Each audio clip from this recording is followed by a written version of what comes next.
असं आहे की राज्य सरकारने अनेक गोष्टी जाहीर केल्या, त्याची अंमलबजावणी झाली तर तक्रार असायचं काही कारण नाही. पण साधारणतः माझा जो अनुभव आहे की अंदाजपत्रक आता मांडल्याच्या नंतर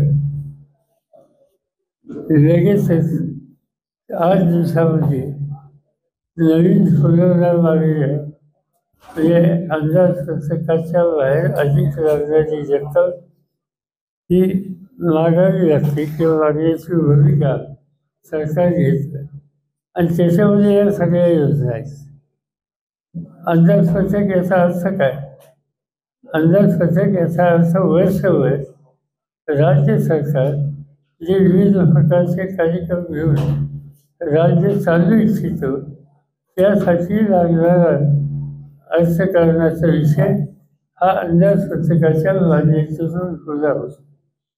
आपण पूर्ण या मागण्या सुद्धा घेतो, पण साधारणतः अंदाजपत्रक एकदा मांडल्याच्या नंतर मंजूर झाल्याच्या नंतर 5-6 महिन्यांनी आणखी काही नवीन गोष्टी करायच्या असल्या तर फुलवणी मागण्या ही करण्याची पद्धत आहे.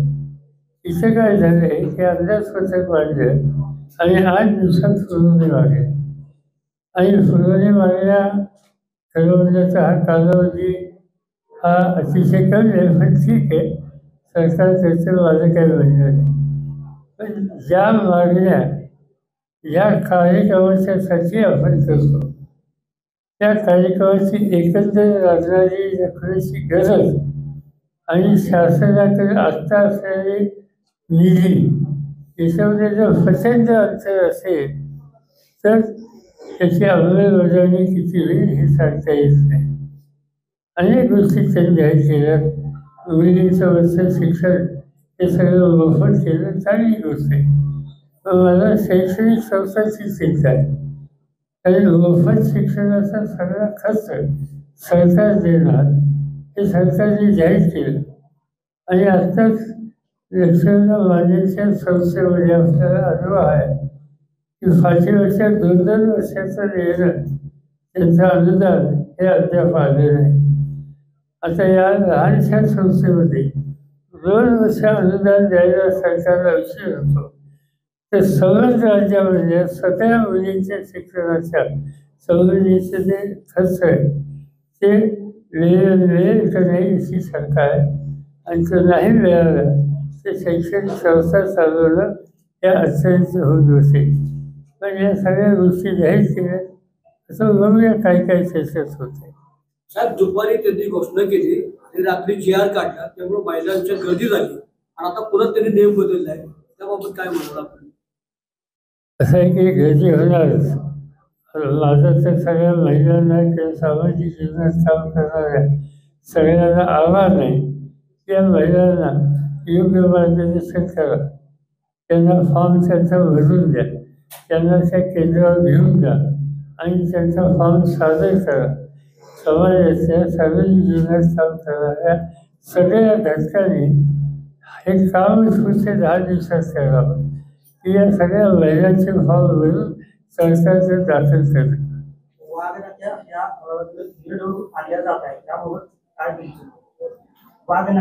वाघनखे जे आहेत किंवा ओरिजिनल नाहीत असं संशोधकांनी सांगितलं. असं आहे की इंद्रजित सावंत यांचं इतिहासाचं ज्ञान याची मला कल्पना आहे आणि ते अभ्यासू आहेत, त्यांचं योगदान आहे आणि त्याच्यात त्यांचं वचन मी काही इतिहास तज्ञ नाही आणि त्यामुळे ज्याचं जाणकार असं जे मत आहे हे मत एकदम दुर्लक्षित करू नये. तुतारीबाबत आपण निवडणूक आयोगाकडे केलेले आहे. आपल्या पेचेगेट हॉटेलमध्ये मी सांगितलं की तुतारी अपक्षांची आहे, त्याबाबत तुतारी चिन्ह निपाणीचा विषय तुतारी आणि निपाणी दोन्ही एकत्र असल्यामुळे आपण तक्रार केली. आमचं निपाणी तुतारी असं नाही. तुतारी वाजवणारा माणूस ही आमची खोल आहे. त्या खोलीचा गैरप्रचार काही लोकांनी केला आणि त्याचा परिणाम मतदारावर झाला. आता उदाहरणार्थ नाशिक जिल्ह्यामध्ये एक आदिवासी सीट, त्या ठिकाणी आदिवासीमध्ये काम करणारे आदिवासी समाजाचे भगले सर म्हणून आमच्या पक्षाचे उमेदवार त्याचे निवडून आले.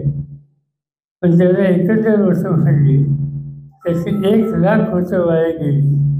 एखाद्या सुचले या गोष्टीवर माझ्या मते साताची जी जागा आहे तिच्यामध्ये सुद्धा असा प्रकार झाला. 20 आमचा उमेदवार निवडून आला, पण त्याचे 55,000च्या आसपास होतं.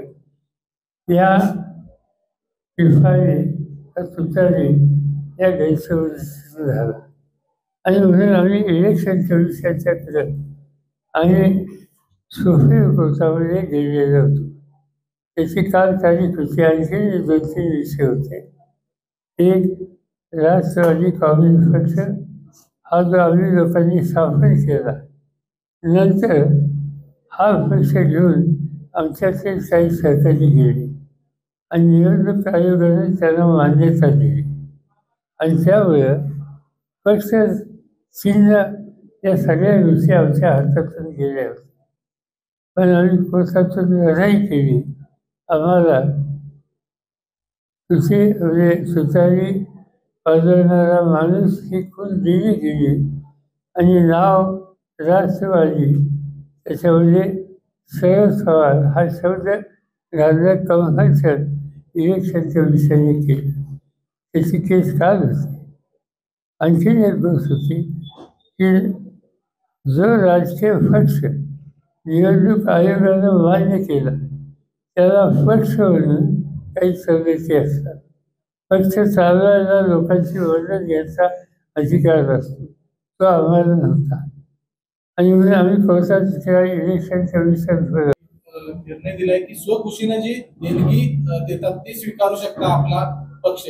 एक प्रकारे एक चांगला निर्णय म्हणायचा हा.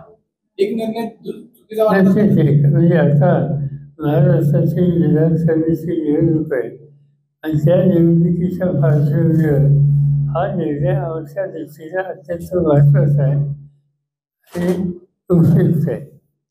मराठा आरक्षणाच्या संदर्भामध्ये सरकार दिशाभूल करत आहे असा आरोप जरांगे पाटलांनी केला. असंख्येच्या संबंधीची काल मला नोटीस मिळाली महाराष्ट्र सरकारच्याकडून की आज बैठक घेऊन. मी त्यांना कळवलं, काल मी सांगलीच होतो आणि त्यावरून लगेच आजच्या बैठकीत जाणं शक्य नव्हतं. त्यांनी आधी पूर्ण सूचना केली आणि यातनं मार्ग काढायची भूमिका मनापासून स्वीकारायची तयारी केली तर त्याच्यामध्ये सहकार्य करण्याची भूमिका राहील. पण मला माहिती नाही आता काय होणार आहे. का आज मुंबईतसुद्धा अतिवृष्टी झाल्याची बातमी आहे, त्यामुळं कालचं विधानसभेचं कामसुद्धा झालं नाही असं वाचण्यात आलं. त्यामुळे आजची बैठकचं काय माहिती नाही.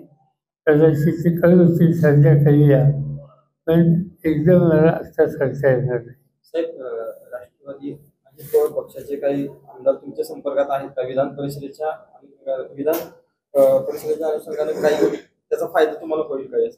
माझ्या संपर्कात कोणी नाही आणि मी त्याच्यात लक्ष देत नाही.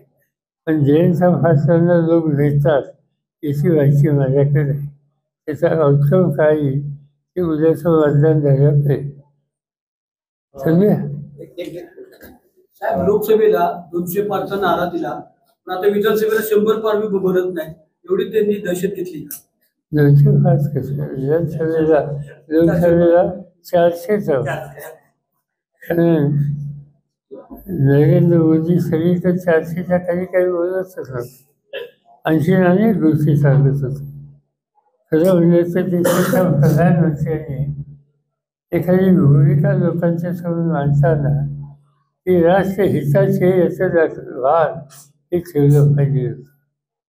पण ज्या पद्धतीची भाषणं प्रधानमंत्र्यांनी केली त्यामुळे जातीय आणि धर्माची शक्ती त्या उफाळून याव्यात.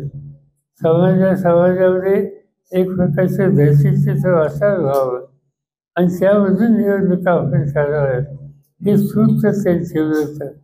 पण या देशाचा सामान्य माणूस आम्हाला रस्त्यापेक्षा तो अधिक शहाणा आहे आणि त्यामुळं संविधानाचा प्रश्न येऊ ही घटना संविधान त्याचा बचाव करण्याचा निर्णय आणि अतिरेकी फलानं निवडणुकीमध्ये लोकांच्या समोर जाऊन एका चुकीच्या रस्त्यावर देशाला नेणं हा जो प्रयत्न होता हा सामान्य मतदाराने हाणून पाडला. माझी खात्री आहे की उद्याच्या विधानसभेच्या निवडणुकीमध्ये सुद्धा राज्यामध्ये या संदर्भात जे करण्याची गरज आहे तो इस्लाम मतदान करेल. Bachchu Kadu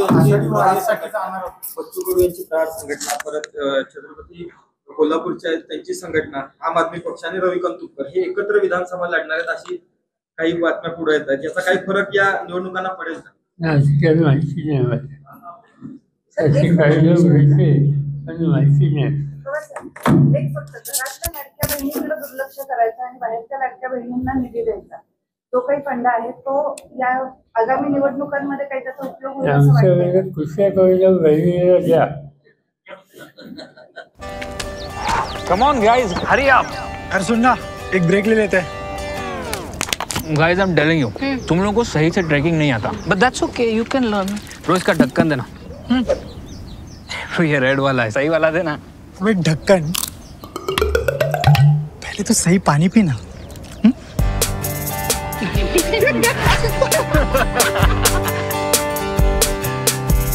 Manikchand Oxyrich, proudly Indian.